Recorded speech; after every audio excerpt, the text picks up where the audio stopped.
Alright guys, what's up? Week number 1, 2018. This is my Thursday slate that we're gonna talk about today.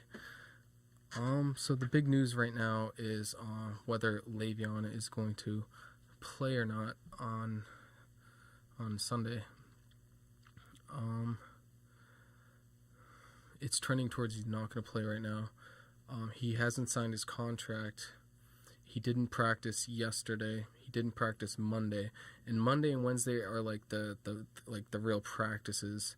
And I think the other days they're more looking at like game plan and stuff like that. But he has until Saturday to sign. So what he wants is a long-term contract. I think for like $17 million a year.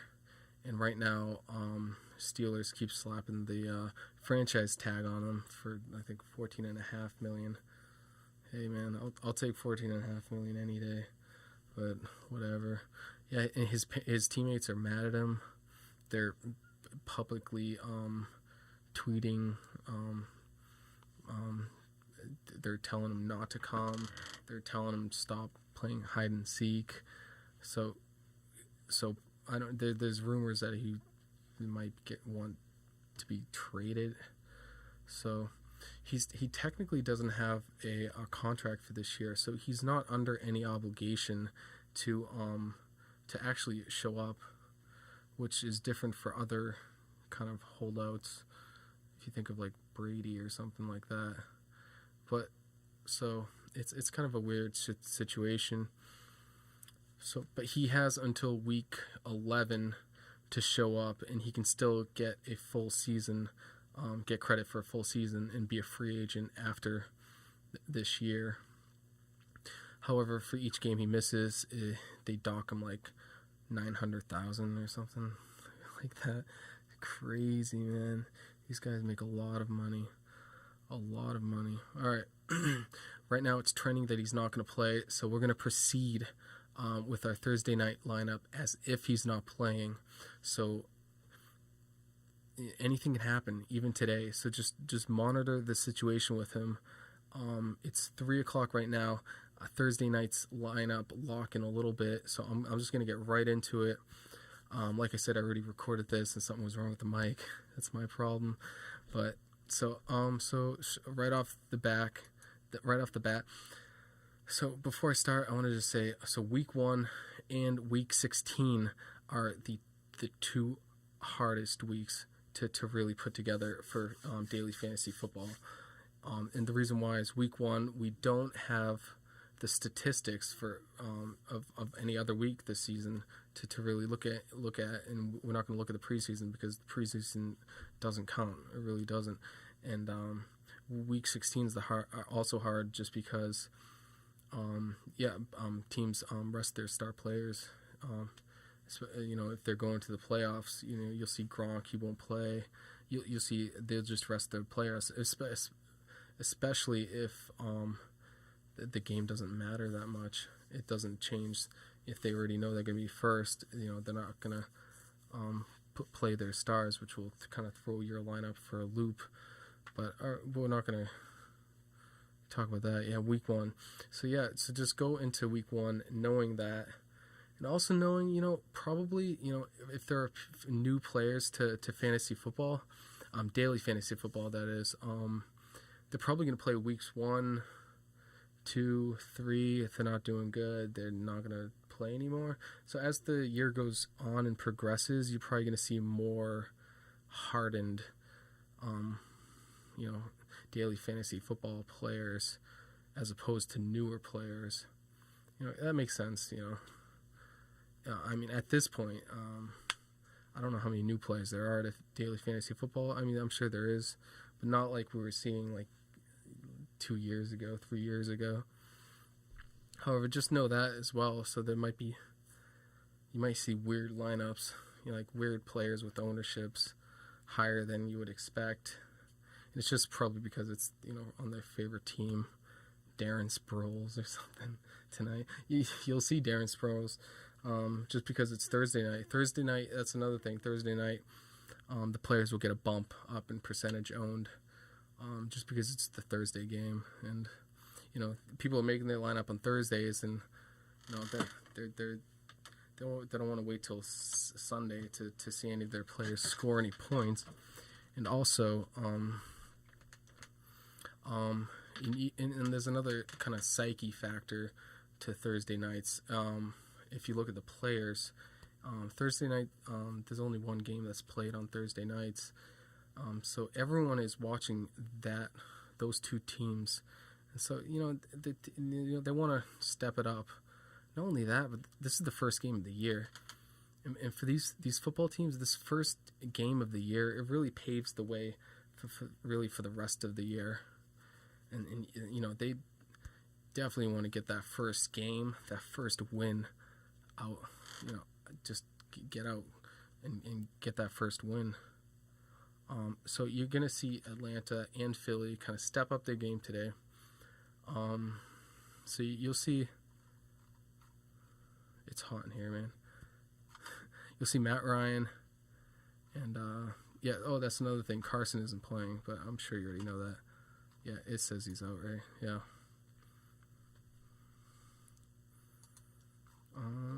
So Nick Foles.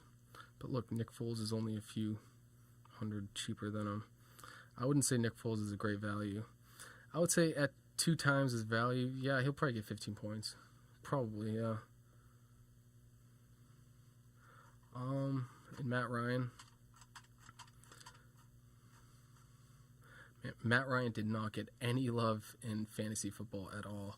I just finished like 19 fantasy football drafts. You could literally get Matt Ryan for $1, which is as cheap as you can get players.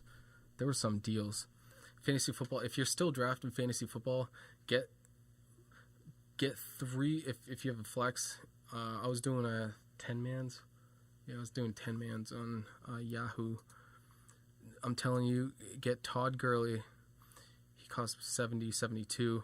Get Alvin Kamara and Melvin Gordon.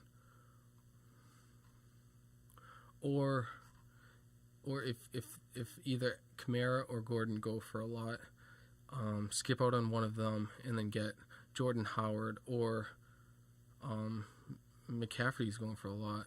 I was thinking Jordan Howard or Joe Mixon or even McCoy, but when I was drafting, I was getting McCoy and I was getting him at like 17, 18, just because people weren't. It was because there was rumors he wasn't going to be able to play or something on the player exempt list, commissioner exempt list. But yeah, he just got off of that, or he's not going to be on it, so he's good to go.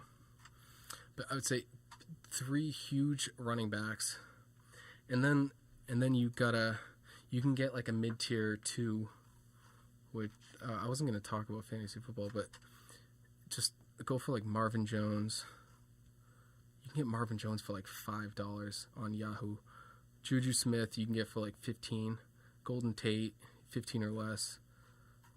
Fitzy, I saw Fitz go for like 16. Demarius is going for like 10 to 12 to 15.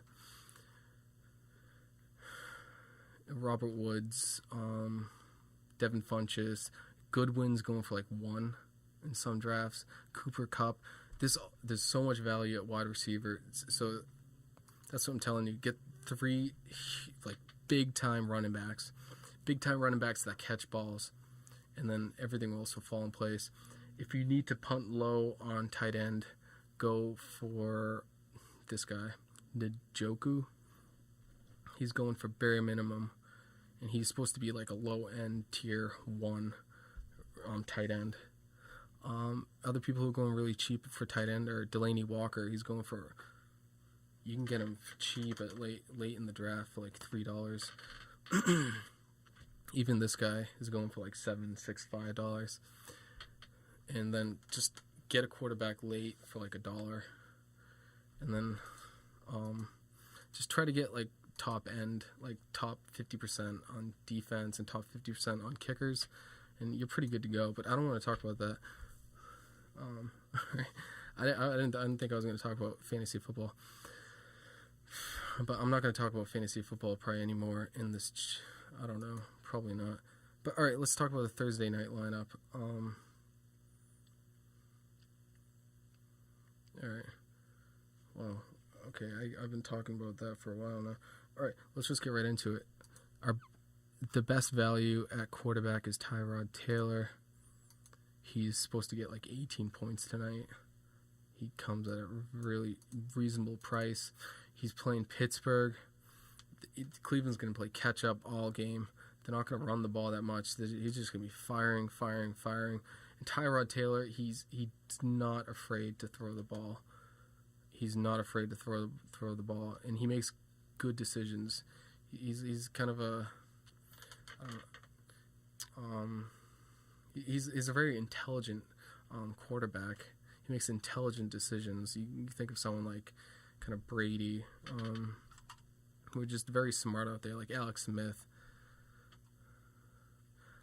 Okay, so yeah, so you can say we're punting on quarterback, even though Tyrod Taylor is supposed to get more points than most of these guys up here. Not at the top, but like 10 people. Wow, he's really low. All right, next we'll talk about we'll just get this one out of the way. Todd Gurley. I was reviewing his stats. 6 receiving touchdowns, 800 receiving yards last year. That's like a solid wide receiver 3 on fantasy football. Just that as a receiver. Look at this, 19 total touchdowns, over 1 per game. Just no doubt. Oakland, soft defense. They don't have Mac, or did they? Yeah, they don't have Khalil Mack anymore. He just got traded, so yeah, I'm taking Todd Gurley all day. Who's next? All right, I haven't been looking. I'll look more at the camera. Christian McCaffrey. Ideally would take Alvin Kamara. I'm going to take Alvin Kamara in my Sundays. But what this does is gives me kind of pads. Say my Sundays don't do well, then maybe these would do well as well.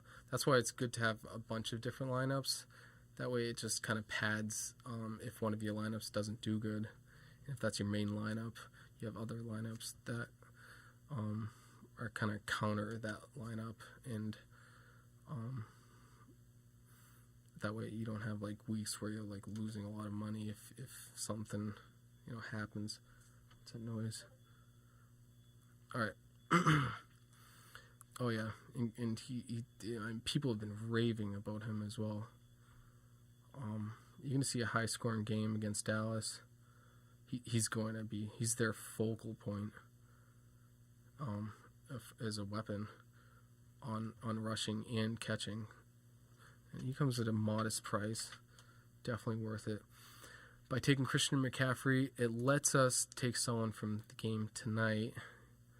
He's here somewhere. Do you see him?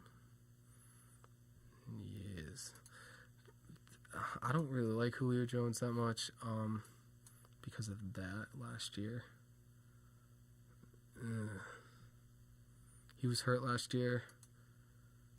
So I'm willing to... He's such a good player. He's so fast. I'm willing to look past last year. Just put him in my lineup tonight. I expect him to catch a touchdown tonight. Expect him to catch a touchdown, maybe 8 catches, 140 yards receiving. That'd be good. And all right, so we have him. Okay, let's quickly get through this. Oh yeah, it's a boy, Antonio Brown. Antonio Brown because he's Antonio Brown. Wow. He averaged over 100 yards a game last year. He has this. He's slightly hurt, but he's not even listed on the injury report, I don't think.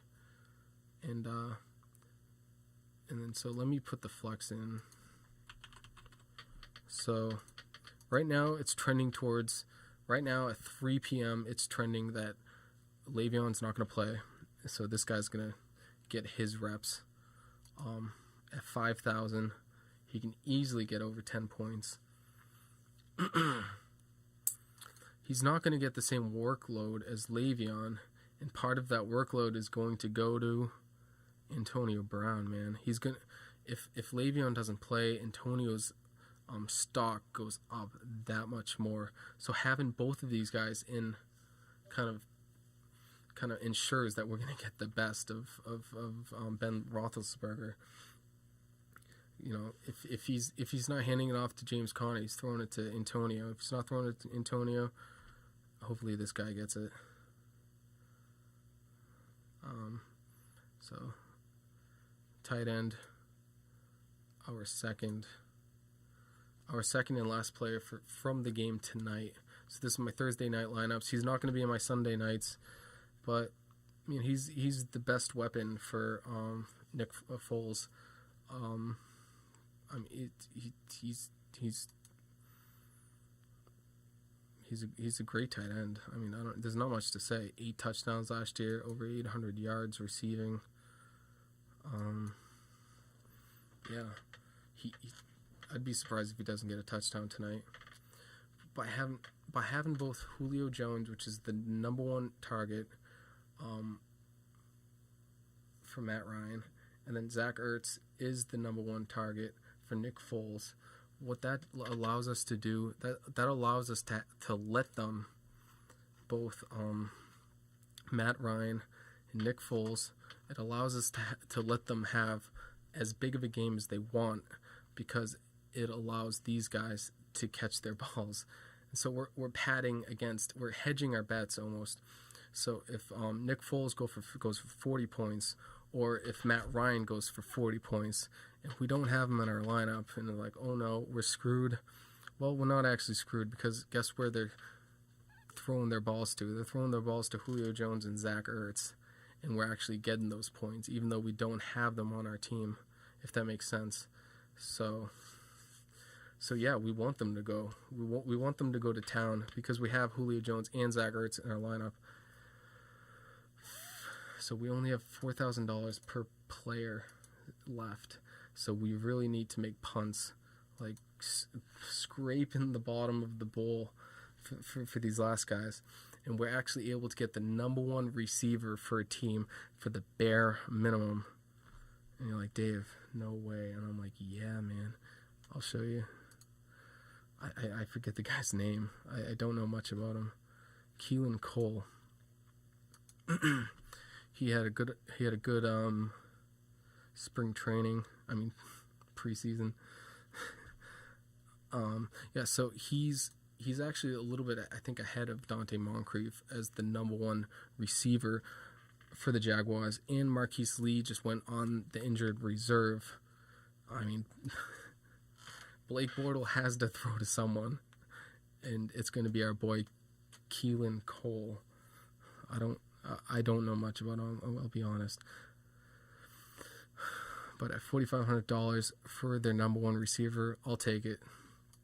And then we really have to scroll. Look at this.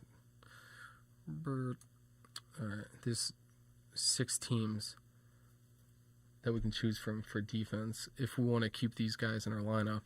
And if we look at these guys, look at the studs that we have. Gurley, McCaffrey, Julio Jones, Antonio Brown. Oh, not that guy, but Zach Ertz. Oh, I think someone's here. All right. So we're not going to take Cleveland Brown. I don't even have to say anything about that. I'm not going to take the Jets. Horrible defense. Dolphins, even so bad. Especially if they don't have Sa. They don't have that huge guy. That guy's huge. They don't have him anymore, right? Falcons, we're not going to take this Falcons because Philly's going to put up a bunch of points. We're not going to take Tampa because Saints always put up a bunch of points. That leaves us with Dallas and Carolina, against Carolina. And Carolina's kind of a team that they're sometimes on plays they'll be overzealous. You'll see Cam trying to squeeze an extra few yards out, and then he fumbles the ball. Sometimes Cam will make erratic throws. Cam always wants to be, the star out there, and he is a lot of the time. But sometimes he just he's overzealous on some plays. So hopefully there's a fumble or an interception. I don't like Dallas that much, but it's all we got, and I like Dallas more than these other guys. So this is our Thursday night lineup. I feel pretty good about this lineup. I'm not going to go heavy on this lineup. So I wanted to get that out there, just to talk a little bit about the Le'Veon situation. I'm going to be monitoring really all the way up until, how much longer? We got 5 more hours. We have 5 more hours until this lineup locks. That means we can still make changes. If Le'Veon plays, I don't know. I'll talk about that, because that would change a lot of things. Obviously, this guy would be out. I mean, you could probably try to find another flex for 5,000. Honestly, if Le'Veon plays, I would have to. Yeah, I would have to do something else. I would probably take McCaffrey out. Oh man, this would be tough. I don't know. I don't have time to talk about it right now. I want to get this video up. All right, you guys. Yeah, so that's my lineup. Tell me your thoughts. Tell me your lineups, and peace.